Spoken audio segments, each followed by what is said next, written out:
On Friday, I had coffee with a friend, and they were telling me of their experience when they were younger, which I had not known about before.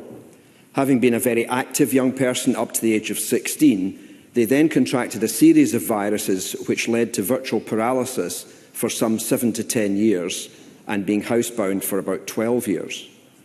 During that time, they had some really low spells and also realised the toll it was taking on their mother and other family members.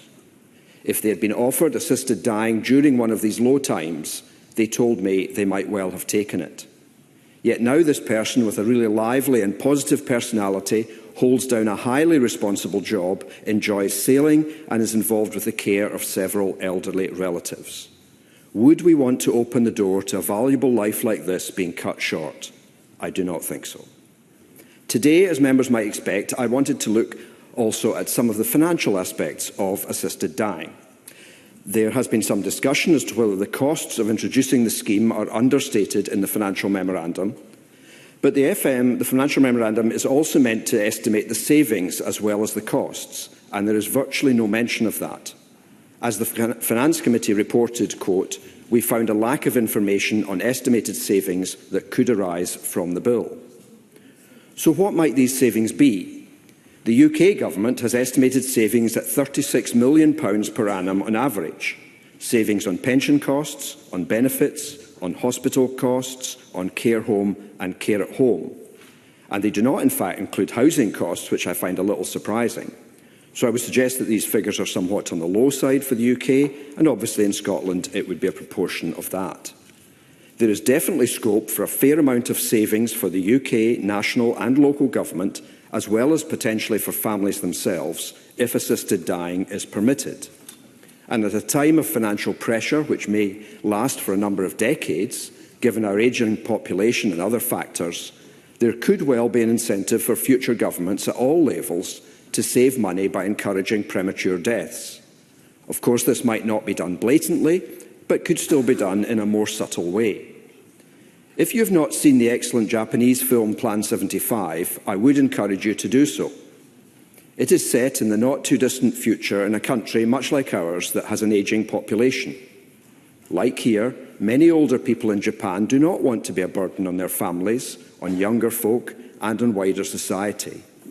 Should these older people be holding on to their jobs and homes, which could be needed by the next generation?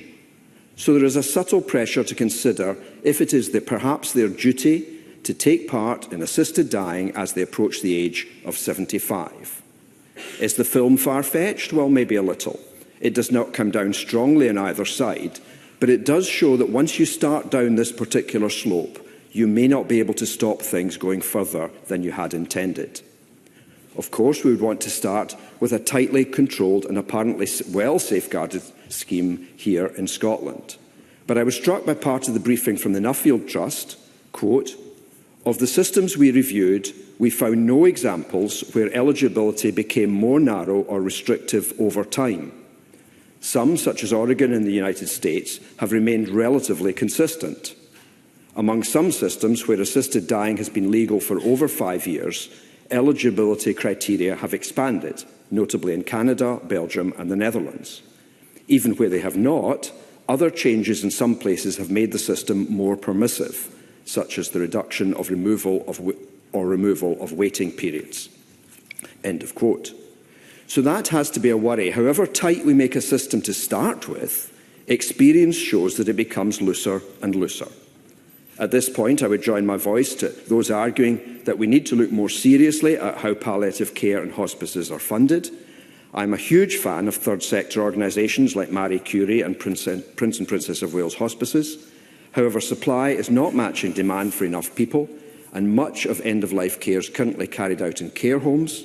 I think there's also questions as to whether GPs are willing to prescribe sufficient pain-killing drugs to properly manage pain. This is not an easy subject. There are definitely arguments on both sides. Having free choice is something we all want in our lives, and that sounds like a strong argument in favour of the bill. Some figures suggest that 79% of the population support assisted dying. However, when we dig a bit deeper into these figures, and when some of the arguments and counter-arguments are put to people, we find that support can drop as low as 19%. What starts as a question of individuals' right to choose may not end there. It seems to me highly likely that there would be a drift away from this position of free choice to an expectation that individuals should not be a burden on wider society and actually have a duty to end their lives prematurely.